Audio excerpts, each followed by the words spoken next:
මේ අපේ 4 වෙනි දවස මුලින්ම ගියේ ඩියෝ එකට, ඊට පස්සේ Louis Vuitton, GMTV, ඊට පස්සේ shopping, අන්තිමටම අපි ගියේ dinner cruise එකට.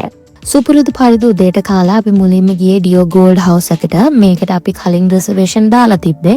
උදේ 10ට බුටික් ටුවර් එකට තමයි රිසර්වේෂන් දැම්මේ. මේක ඔයාලා බලන්න යනවා නම් අනිවාර්යයෙන්ම රිසර්වේෂන් එකක් දාගන්න ඕනේ. මේකට ලිමිටඩ් ස්ලොට් ගානක් තමයි තියෙන්නේ. ඒ නිසා කලින් රිසර්වේෂන් දාගන්න තරමට හොඳයි. මම වෙනම වීඩියෝ එකකින් අරගෙන එන්නම් කොහොමද ඔන්ලයින් රිසර්වේෂන් එක දාගන්නේ කියලා. මේක හරිම ස්පෙෂල් ක්‍රියේටිව් කන්සෙප්ට් ස්ටෝර් එකක්. මෙතන ෆැෂන්, ආර්ට්, කල්චර් කියන හැමදේම කවර් වෙන්න තමයි හදලා තියෙන්නේ. ඇතුළේ වීඩියෝ කරන්න බෑ. මේ ටුවර් එකේදී ඔයාලට ටුවර් ගයිඩ් කෙනෙක් හම්බ වෙනවා. එයා හැමදේම විස්තර කරනවා. මේ ස්ටෝර් එක සීසන් එකෙන් සීසන් එකට තීම් එක ඒ වගේම ඉන්ටීරියර් එක චේන්ජ් වෙනවා. මේ කන්සෙප්ට් ස්ටෝර් එක ලයිෆ් ටයිම් තියෙන දෙයක් නෙමෙයි. මේක අවුරුදු 3ක් හෝ 5ක් වගේ කෙටි කාලයකට හදපු ස්ටෝර් එකක්. මේක සම්පූර්ණයෙන්ම ෆ්‍රී. ඒ නිසා ඔයාලත් මේ එක්ස්පීරියන්ස් එක අරගන්න. ඔයාලට ඩියෝ කැෆේ එකට යන්නත් පුළුවන්. ඒකටත් රිසර්වේෂන් දාලා තමයි යන්න ඕනේ. අපිට ඇත්තටම ආසාවෙන් හිටියේ එතනට ගිහින් කොෆි එකක් බොන්න. හැබැයි අපිට ඊළඟ රිසර්වේෂන් එක තිබ්බ 11ට Louis Vuitton Visionary Exhibition එකට. ඒ නිසා අපිට යන්න වෙලාව තිබුණේ නැහැ ඩියෝ කැෆේ එකට. දැන් අපි ඇවිල්ලා ඉන්නේ Louis Vuitton Visionary Exhibition එක බලන්න. අනිවාර්යයෙන්ම රිසර්වේෂන් එකක් දාලා යන්න ඕනේ. ඒගොල්ලෝ රිසර්වේෂන් එකේ QR code එක ස්කෑන් කරලා ඉවර වෙලා තමයි ඕගොල්ලෝ ඇතුළට ගන්නෙ. මේ තමයි ඕගොල්ලන්ට ඇතුළට ගියාම ඉස්සලාම පේන විදිහ. මේවා අල්ලන්න කරන්න බෑ, බලන්න විතරයි පුළුවන්. මේ Louis Vuitton Visionary Exhibition එක fashion, culture කියන දෙකේම එකතුවක්. මෙතන segment 5ක් තියෙනවා. මේ මුලින්ම තියෙන මේගොල්ලන්ගේ trunkscape එක. මේක vintage Louis Vuitton trunks වලින් හදලා තියෙන්නේ. ඊට පස්සේ තියෙන්නේ origins. මෙතන තමයි rare pieces ඔක්කොම display කරලා තිබුණේ. ඊළඟට තියෙන්නේ iconic bags. මෙතන මෙයාලගේ famous bag collection එක බලා ගන්න පුළුවන්. Speedy, Alma, Keepal වගේ. 4 වෙනියට තියෙන collaborations. මෙතන artist like වගේම street wear, එතකොට pop culture එකත් එක්ක කරපු collaborations උත් බලා ගන්න පුළුවන්. මේ තමයි 5 වෙනි එක. මේ souvenir room එක. මෙතන එන හැමෝටම free postcard අරගන්න පුළුවන්. ඔයාලට කරන්න තියෙන්නේ මෙතනට ගිහිල්ලා මේ panel එක touch කරන්න.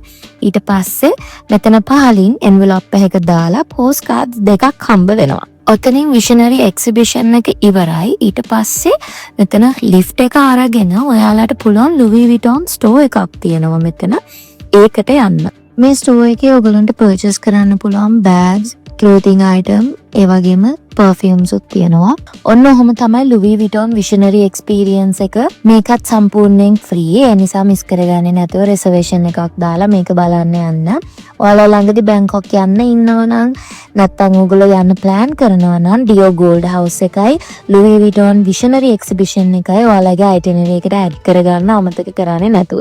ඊළඟට අපි ගියේ GMM TV එක බලන්න. හැබැයි අපි ගියේ සෙනසුරාදා. මේක weekend වල වහලා සෙනසුරාදා ඊට දවස් දෙකේම එතෙන්ට ගියාම තමයි notice එක දැක්කේ weekend වල වහලා කියලා. හැබැයි සතිය දවස් 5ම public එකට open. මෙතෙන්ට යන්න පුළුවන්. ඔයාලට මේකේ 30 වෙනි හරි 32 වෙනි floor එකට හරි යන්න පුළුවන්. ඊට පස්සේ අපි shopping කරන්න ගියේ. ආයේ අපිට හවස dinner cruise එකට තමයි යන්න තිබුණේ. එතකන් වෙලාව තිබුණ නිසා shopping කරන්න ගියා. මුලින්ම ගියේ Krantong mall එකට. මේ mall එක plus size ඇඳුම් තමයි ගොඩක්ම තියෙන්නේ.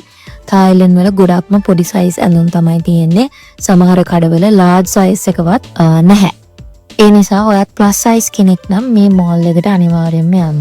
මෙතන තියෙන ගොඩාක් ඇඳුම් කඩවල fit on කරන්න දෙන්නේ නැති වෙන්න පුළුවන්. හැබැයි shop එකේ කෙනා එක පොඩ්ඩක් කතා කරලා fit on කරන්න ඉල්ල ගන්න පුළුවන්. මේකේ ඇඳුම් විතරක් නෙමේ bag, සෙරප්පු, එතකොට ඔය පොඩි පොඩි item වගේ දේවලුත් තිබුණා අරගන්න. ඊට පස්සේ අපි ගියේ December එකට. මේකේ ලස්සන trendy ඇඳුම් තියෙනවා. පොඩි size තමයි තියෙන්නේ. හැබැයි මෙතන fit on කරන්න බෑ. මේ එක රැක් එකකින් තව එකකට ඇඳුම් අරන් යන්න බෑ. ඒ අදාළ රැක් එකේ ඇඳුම එතන ඉන්න කෙනාට කියලා පේ කරලා තමයි එතනින් එහාට ගෙනියන්න ඕනේ. මේ ෆ්ලෝ එකේ කඩ ගොඩක් තියෙනවා. විෂුවලි ඔක්කොම එක වගේ පේුණාට රැක් එකෙන් රැක් එකට කඩේ වෙනස් වෙන්න පුළුවන්. ඊට පස්සේ අපි ගියේ Platinum Mall එකට. ඒකේ මේ everything 20 shop එක තියෙනවා. ඒකෙන් ඔයාලට ලස්සන cute items ගන්න පුළුවන්. මෙතන ගොඩක්ම තියෙන boot band, hair band, එතකොට පොඩි පොඩි toys, phone case, jewellery item වගේ දේවල් තමයි. මේ ප්ලැටිනම් මෝල් එකෙන් එළියට ආවම තියෙන ස්ට්‍රීට් ෆුඩ්. අපි නම් එළියෙන් ස්ට්‍රීට් ෆුඩ් කෑවේ නැති තරම්. මොකද ටුවර් එක දවස් 5ට ෆුල් පැක් වෙලා තිබුණේ. හැබැයි අපි fruit juice, fish cake, mango sticky rice, tempura වගේ දේවල් try කරා. ටෙම්පුරා එක නම් බාගෙට කුක් කරලා තිබුණේ. ඇතුලේ බැටර් එක හරියට කුක් කරලා තිබුණ නැහැ. හැබැයි අනිත් දේවල් නම් හොඳට තිබුණා. shopping ඉවර කරලා අපි හොටෙල් එකට ගිහින් ලෑස්ති වෙලා 5ට වගේ පිටත් වෙන අයිකොන් සියාම් එකට එන්න. අපේ ඩිනර් ක්‍රූස් එක ස්ටාර්ට් කරේ අයිකොන් සියාම් එක ගාවින්. මෙතන view එක මාරම ලස්සනයි ලයිට්ස් එක්ක. ක්‍රූස් එක 7:45ට වගේ තමයි ස්ටාර්ට් කරන්නේ. ඒ හින්දා අපිට පැයක් වගේ තිබුණා අයිකොන් සියාම් මෝල් එක ඇතුළට ගිහින් යන්න. මේ මෝල් එක හරිම ලොකුයි. ඇතුළ මාරම ලස්සන ඉන්ටීරියර් එකකට තමයි කරලා තියෙන්නේ. ඇත්තටම අතරමං යනවා ඒ තරම් ලොකුයි මේක. මේ අයිකොන් සියාම් එකේ ඉන්ඩෝ වෝටර්ෆාල් එක මෙතන රෙස්ටොරන්ට් එකකුත් තියෙනවා. මේ view එක බලාගෙන කෑම ගන්න පුළුවන් ඔයාලට. මෙතන තමයි ලෝකෙ ලොකුම පොප් මාර්ට් එක තියෙන්නේ. අපි මෙතන ස්ටාර්බක්ස් එකටත් ගියා.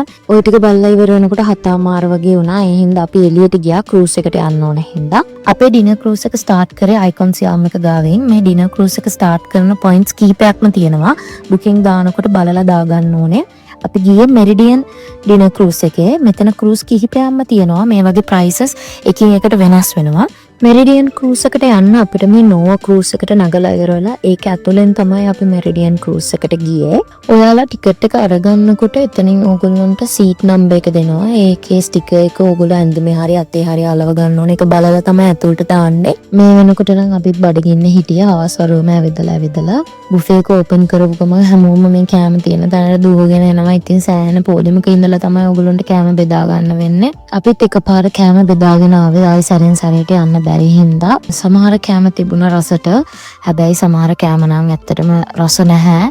ලොකුවට එක්ස්පෙක්ට් කරන් යන්න එපා කෑම රසට තියෙයි කියලා. මේ view එක තමයි ඇත්තටම එතන එක්ස්පීරියන්ස් කරන්න ලැබුණ හොඳම දේ. එදා තිබුණේ fireworks වෙනුවට drone show එකක්.